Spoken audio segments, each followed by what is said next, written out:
good morning everybody. Thanks very much for coming. I'd actually like to begin by acknowledging the traditional owners of the land on the country where we are meeting, the Wulgurukaba and Bindal peoples. I'd also like to acknowledge the traditional owners of the land and sea country throughout the Great Barrier Reef Marine Park and pay my respects to their elders past, present and emerging. So, as I'm sure people know, the summer months are a period of elevated risk for the Great Barrier Reef. These are the months where we will see extreme weather events, if we are going to see them this year. The sort of events that we're talking about can be marine heat waves, tropical cyclones, floods. So this is a period of the year on the reef where we have elevated risk and therefore elevated awareness for looking for those sorts of events and seeing and tracking what is happening on the Great Barrier Reef.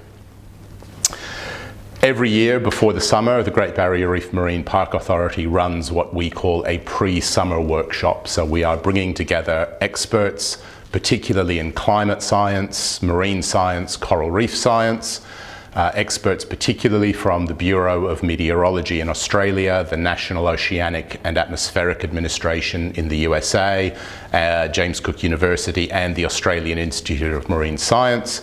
And we bring those experts together to both review what has happened over the previous year on the reef, but also to look forward to the coming summer and assess risks and make some forecasts about what we think is likely to happen.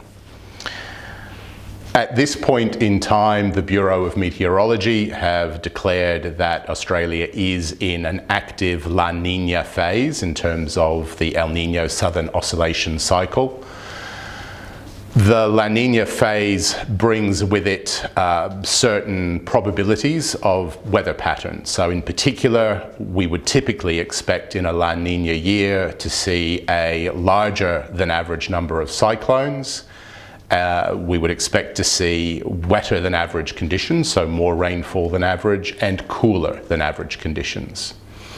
In particular with the cyclones, I want to emphasize that what is typical of a La Niña is that it is the number of cyclones that is higher than average. So typically we would expect to see on average 4 cyclones per year on the east coast of Australia. But what that La Niña prediction of a larger number than that says to critical factors like where would the cyclones be, what track would they follow, how big, how intense and how quickly moving would they be, we are not able to forecast those at this stage. And those factors are critical for determining whether or not a cyclone causes damage to the Great Barrier Reef. So that's a big unknown at the moment.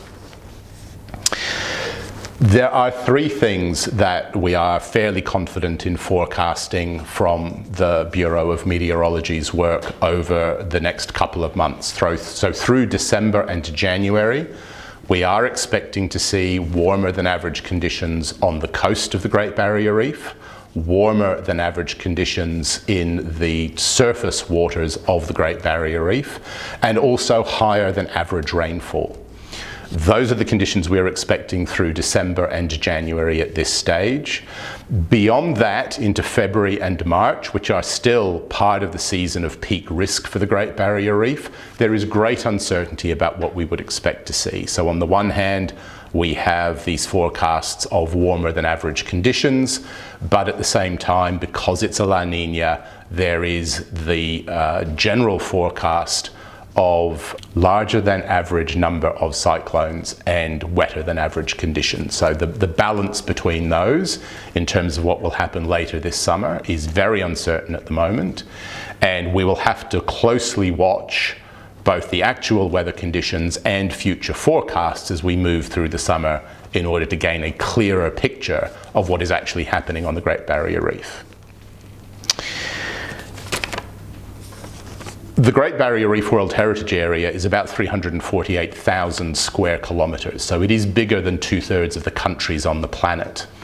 We have a program called the Eye on the Reef in which scientists, marine park rangers, tourism operators, master reef guides, but in fact anybody who comes to visit the Great Barrier Reef can help us by being our eyes on the reef. So we really encourage people, please, for Android or Apple, download the app onto your phone And if you go out to visit the reef, whatever you might see, we'd love to hear from you. Photographs, interesting sightings of impacts if that's what you see.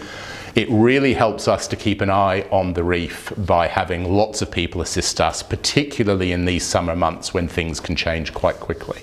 He emphasises the ongoing fact that climate change is the biggest threat to the Great Barrier Reef, and that's true irrespective of what specific weather we see over the coming summer. And so strong global action to reduce greenhouse gas emissions and mitigate climate change is essential, as well as the ongoing efforts of the Queensland and Australian governments, local industries and communities to do everything we can locally to improve the resilience of the ecosystem in the face of climate change impacts.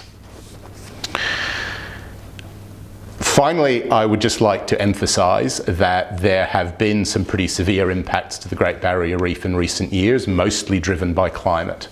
But the reef is still a beautiful, vibrant, diverse ecosystem, and I think it's really important that everybody around the world remembers that.